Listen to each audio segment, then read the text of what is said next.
I'm looking at Odegaard because I'm looking at him taking up positions that I think he's got to be brave, he's got to have more courage to stay in there. So you look at these seasons, they actually just, let's look at the touches. There's no real difference in the touches from 3 or 4 years ago.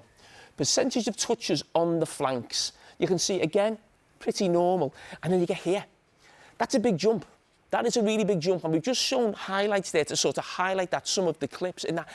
When I think of David Silva, the greatest thing about David Silva, who's a similar sort of player, was that he always stayed between the lines. He might get less touches, but in those tight, intricate spaces, he'd be there and he'd play that little pass. Odegaard, for me, is taking the safe option. When he's coming outside of the block, he might get a bit of free time and keep the ball, but he's got to stay in there. Now, that's on the right side. On the left side, they haven't got that profile of player. And that's where Lewis Skelly's got to come in. He's got to keep inverting and keep getting into those high number 8 positions and maybe play the pass, because Declan Rice can't do it from there, Havertz can't do it from there, and Moreno can't do it from there. Is this going to stop them winning the title, Manu? Well, I understand what Jamie has just said, but I think actually Arteta has a plan, you know, and you can see that the players respond very well with the plan and they stick with it.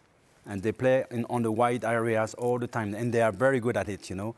And the fact that Saka is not there has a big impact, you know, on the relationship with Odegaard and him. But I'm going to ask a question to Jamie. I hope I've got the answer.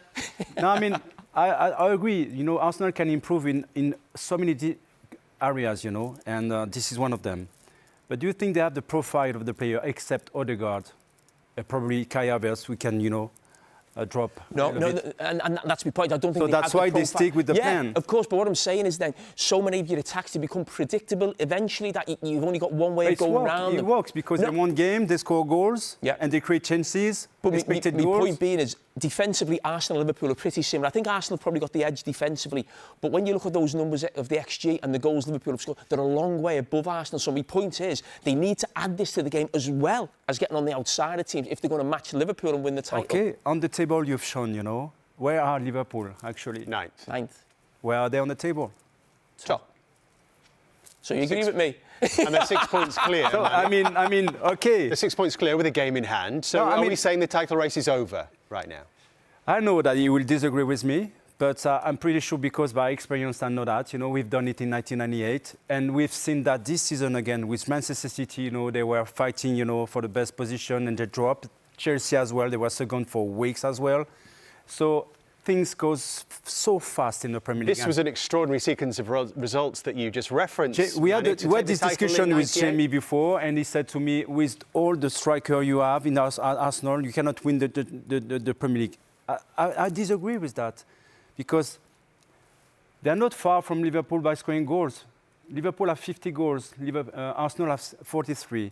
They are almost the same in terms of defense, 20 and 21, which means the difference is not that huge.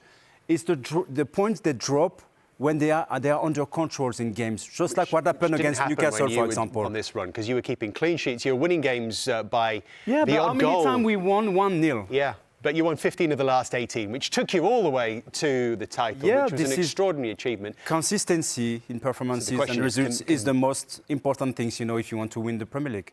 So the question is, can this Arsenal team do it? Yes. Recent history tells us it's a possibility. This was last season. I'll tell you Manu. why. Because they won 16 of the last 18 last season. Big games are coming back, you know, with the Champions League. Liverpool and other teams, you know, are dealing with so many competitions.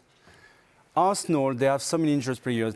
They're going to be back soon, and top players as well. So they're going to be fresh. They are out, you know, on almost the 2 national cups, you know. So there will be only concentrate on the Champions League and as well on the Premier League. And on top of it, in February, there will be already, you know, just like Liverpool, qualify for the next round in the Champions League. So they will make a turnover as well. So there is so many reasons as well, because Liverpool I'll give you three reasons Liverpool why are not that well, you know, the last few weeks. They're conceding goals all the time. They're not that confident. I think you're too confident, Jamie. They had Overmars, Anelka and Dennis Bergkamp. This team at the moment is playing with Martinelli, Trossard and Havertz. At the moment, but players are going back, you know, soon. Saka's coming back, Wanyeri. Of course, they're going to sign a new striker. The market is not over yet as well. So. And Manu, can I just show the viewers as well? He's got the Arsenal red on as well. go. There we go. I mean, you're too confident, Jamie. And you know by experience that the Premier League goes so fast, you know. So All right. it's a long way to go, We've got to get to a break.